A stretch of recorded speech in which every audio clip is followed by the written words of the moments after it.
PM Modi लगातार देश को हर मोर्चे पर आगे ले जाने के लिए फैसले ले रहे हैं। पीएम मोदी के लिए राजनीति से भी ऊपर देश है। वो सेवा भाव से सत्ता में आए हैं। उनके लिए सत्ता सुख भोगने का जरिया नहीं है। वो जनता के लिए दिन रात मेहनत करते हैं।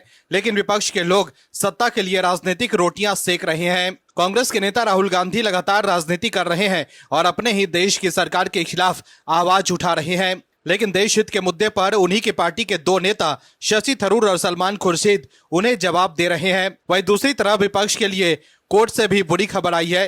दरअसल घुसपैठिए करार देकर लोगों को बांग्लादेश डिपोर्ट करने की असम सरकार की नीति के खिलाफ दाखिल याचिका सुनने से सुप्रीम कोर्ट ने इनकार कर दिया है। सुप्रीम कोर्ट ने कहा है कि याचिकाकर्ता हाई कोर्ट जाएं।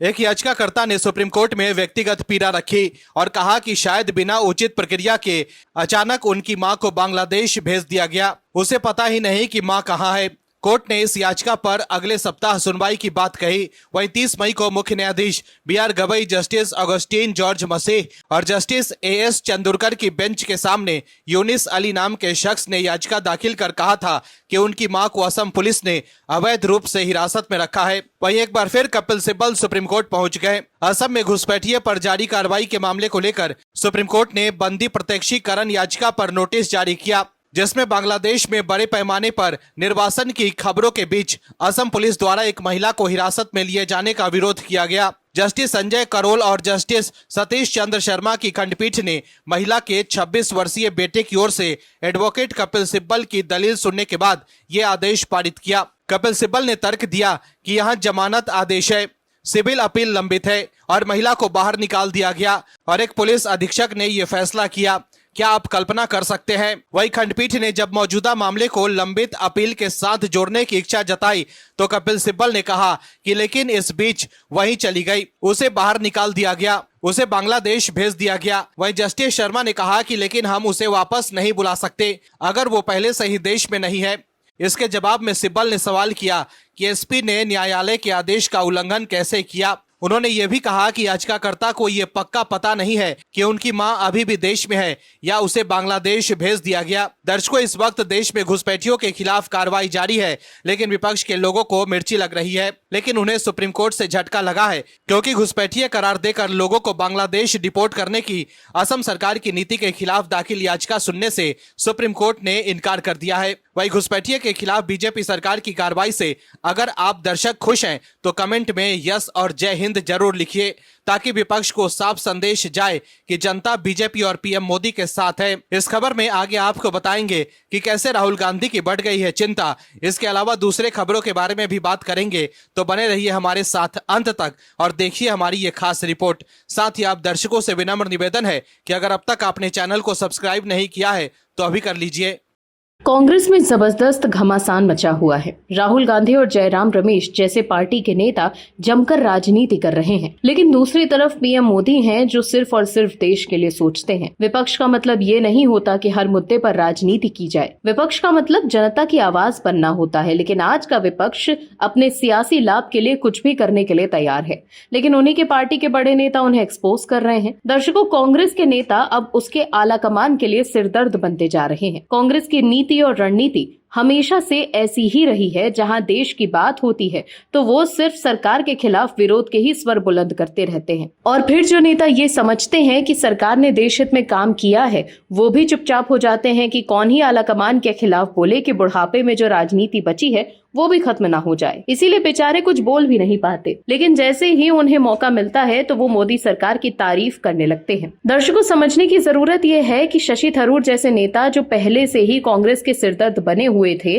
और अब सलमान खुर्शीद भी कांग्रेस के लिए सिरदर्द बनते जा रहे हैं। दुनिया के सामने पाकिस्तान को बेनकाब करने के लिए भारत ने अलग अलग देशों में अपने सर्वदलीय प्रतिनिधि मंडल भेजे हैं। सर्वदलीय प्रतिनिधि मंडल में शामिल कांग्रेस के वरिष्ठ नेता अपनी ही पार्टी के लिए सिरदर्द बनते जा रहे हैं। दरअसल कांग्रेस के वरिष्ठ नेता सलमान खुर्शीद ने कश्मीर में अनुच्छेद 370 को रद्द करने का समर्थन किया है। उनके इस बयान में कांग्रेस बड़ी मुश्किल में फंस गई है। वरिष्ठ नेताओं ने खुर्शीद की टिप्पणी पर कोई जवाब नहीं दिया, लेकिन जब से सरकार ने 51 सदस्यों वाले सर्वदलीय प्रतिनिधि मंडलों के नामों की घोषणा की है, तब से पार्टी के भीतर बेचैनी बढ़ गई है। इससे पहले एक और प्रतिनिधि मंडल सदस्य शशि थरूर ने भी एक बयान दिया था। उन्होंने कहा था कि भारत ने मोदी सरकार के दौरान पहली बार LOC पार करके सर्जिकल स्ट्राइक की थी। इस बयान के लिए उनकी पार्टी में काफी आलोचना हुई थी। सलमान खुर्शीद के हालिया बयान और शशि थरूर की पहले की टिप्पणी ने कांग्रेस पार्टी के भीतर खलबली मचा दी है। आपको बता दें, कांग्रेस ने पहले अनुच्छेद 370 को हटाने का विरोध किया था। बाद में पार्टी ने अपना रुख बदला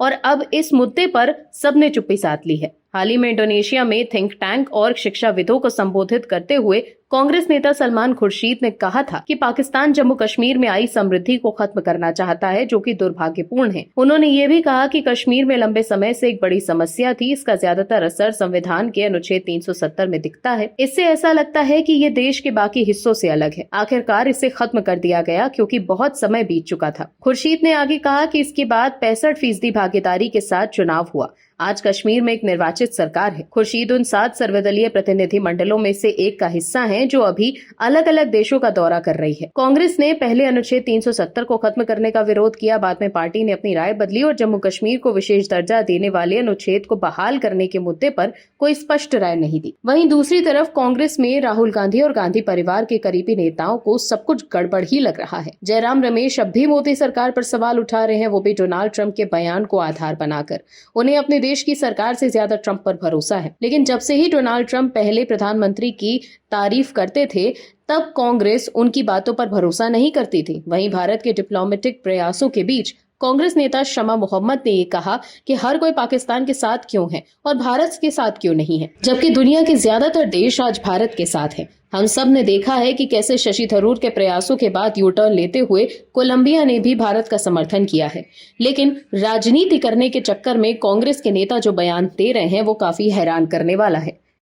कांग्रेस के नेता राहुल गांधी को प्रधानमंत्री बनाने के लिए बेचैन है, लेकिन राहुल गांधी हर बार जोश में होश खो बैठते हैं, जिसके बाद उन्हें कोर्ट के चक्कर काटने पड़ते हैं। राहुल गांधी सोचते हैं कि वो पीएम मोदी को घेर लेंगे, लेकिन हर बार उनका दांव उल्टा पड़ जाता है। वहीं अब तो वो कानूनी पचड़े में भी फंसते जा रहे हैं और कोर्ट से झटका ही लग रहा है, जिसके बाद राहुल गांधी कोर्ट से मदद की गुहार लगा रहे हैं कि जज साहब राहत दे दीजिए। लेकिन सवाल है कि हमेशा राहुल गांधी इस तरह मुसीबत में फंसते ही क्यों हैं कि उन्हें कोर्ट से झटका लगता है, फिर राहत के लिए वो हाई कोर्ट या सुप्रीम कोर्ट का दरवाजा खटखटाने लगते हैं। तो इसका जवाब ये हो सकता है कि बीजेपी और पीएम मोदी को घेरने के चक्कर में राहुल गांधी बिना सोचे समझे कुछ भी कर देते हैं, जिसके बाद वो देश भर के अदालतों के चक्कर काटते रहते हैं। दर्शकों, आपको बता दें कि राहुल गांधी के लिए लगातार बुरी खबर आ रही है। देश की राजधानी दिल्ली से लेकर महाराष्ट्र के पुणे, झारखंड, यूपी और गुजरात तक के अदालतों में राहुल गांधी के खिलाफ केस चल रहे हैं। हाल ही में पुणे की एक अदालत ने कांग्रेस नेता राहुल गांधी की उस अर्जी को खारिज कर दिया जिसमें उन्होंने सत्यकी सावरकर की मां की पारिवारिक जानकारी यानी वंशावली की मांग की थी। वहीं अब राहुल गांधी ने झारखंड हाईकोर्ट में क्रिमिनल रिट याचिका दायर की है। उन्होंने चाईबासा के MP MLA विशेष अदालत द्वारा जारी गैर जमानत वारंट को चुनौती दी है। याचिका में कहा गया है कि वो पहले से ही उपस्थिति से छूट के लिए हाईकोर्ट में याचिका दाखिल कर चुके हैं जो लंबित है। वैसी स्थिति में चाईबासा हाईकोर्ट द्वारा गैर जमानती वारंट जारी करना सही नहीं है।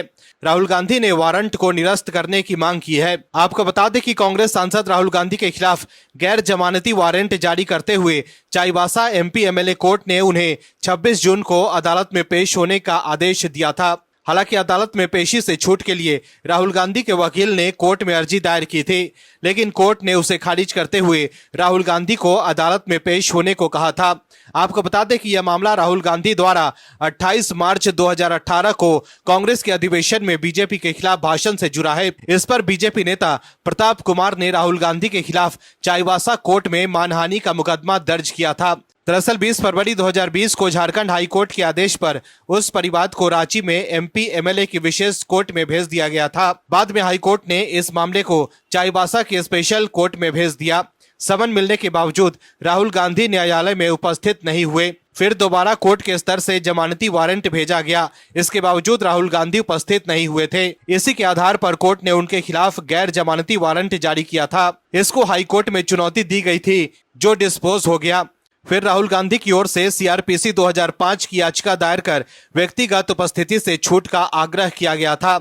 इसको निचली अदालत ने खारिज कर दिया। इससे पहले मोदी सरनेम विवाद पर राज्य कोर्ट में याचिका दायर हुई थी। इस मामले में राहुल गांधी को हाई कोर्ट से व्यक्तिगत उपस्थिति से छूट मिली हुई है, जबकि बीजेपी और अमित शाह के खिलाफ बयान से जुड़े चाईबासा कोर्ट के दूसरे मामले में सुप्रीम कोर्ट से स्टे मिला हुआ है। तो देखा आपने कैसे राहुल गांधी हर तरफ से घिरते जा रहे हैं। राजनीतिक लाभ के लिए बीजेपी के खिलाफ राहुल गांधी बयान तो दे देते हैं, फिर बाद में उनकी मुश्किलें बढ़ जाती है। वहीं देश के लोग सब देख रहे हैं कि कौन राजनीति कर रहा है और कौन देश के लिए काम कर रहा है।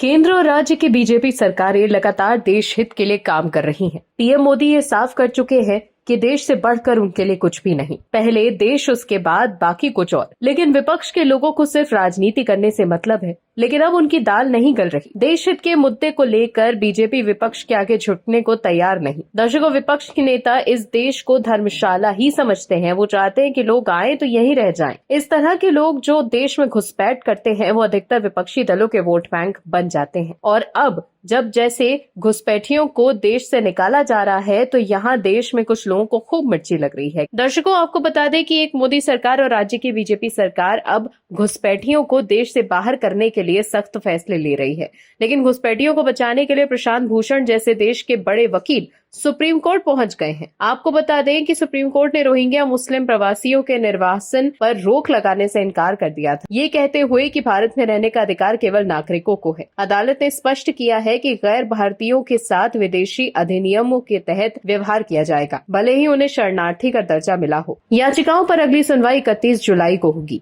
आपको बता दें, रोहिंग्या प्रवासियों की तरफ से वरिष्ठ अधिवक्ता कॉलिन गोजानविस और वकील प्रशांत भूषण ने याचिका दायर की थी। सुप्रीम कोर्ट बेंच ने ये साफ कहा है कि वो रोहिंग्याओं को वापस उनके घर भेजने पर रोक नहीं लगाएंगे। याचिकाकर्ताओं ने सुप्रीम कोर्ट में ये कहा था कि 43 रोहिंग्याओं को समुद्र में छोड़ दिया, जिनमें बच्चे, बूढ़े और गंभीर रूप से बीमार लोग शामिल थे।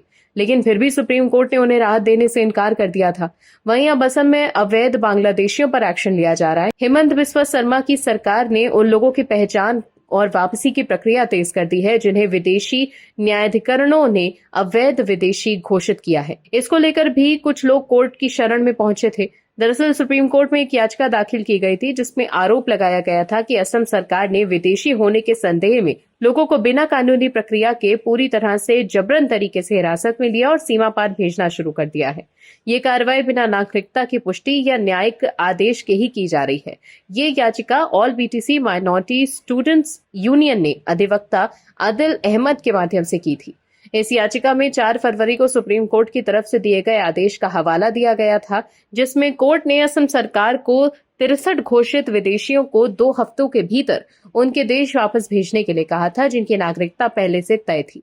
लेकिन याचिकाकर्ताओं का कहना है कि इस आदेश का गलत इस्तेमाल करते हुए असम सरकार ने अब एक व्यापक और अंधाधुंध अभियान शुरू कर दिया है, जिसमें उन लोगों को भी पकड़कर सीमा पार भेजा जा रहा है जिनकी नागरिकता की जांच नहीं हुई है, न ही उनके पास अपनी बात रखने का अवसर है। याचिका में यह भी कहा गया है कि असम के सीमावर्ती जिले जैसे कि धुबरी, दक्षिण सालामारा और गोलपाड़ा में ये जबरन सीमा पार भेजने की नीति सबसे ज्यादा लागू की जा रही है, जिससे गरीब और हाशिए पर खड़े भारतीय नागरिकों को सबसे ज्यादा नुकसान हो रहा है। इसमें वो लोग शामिल हैं जिन्हें या तो बिना सुनवाई के विदेशी घोषित कर दिया गया है या फिर जिनके पास कानूनी मदद नहीं है। याचिकाकर्ताओं का कहना है कि ये नीति संविधान के अनुच्छेद 14 समानता का अधिकार और अनुच्छेद 21 जीवन और व्यक्तिगत स्वतंत्रता का अधिकार का उल्लंघन है। बिना न्यायिक प्रक्रिया के किसी को भी देश से बाहर निकालना न केवल गैर कानूनी है बल्कि अमानवीय भी है।